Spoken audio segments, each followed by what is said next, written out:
கர்த்தருக்கு சோத்திரம்.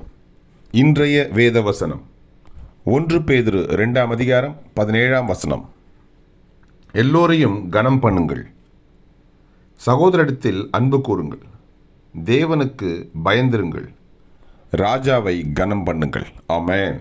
1 பேதுரு 2 அதிகாரம் 17 எல்லோரையும் கனம் பண்ணுங்கள், சகோதரரிடத்தில் அன்பு கூறுங்கள், தேவனுக்கு பயந்திருங்கள், ராஜாவை கனம் பண்ணுங்கள்.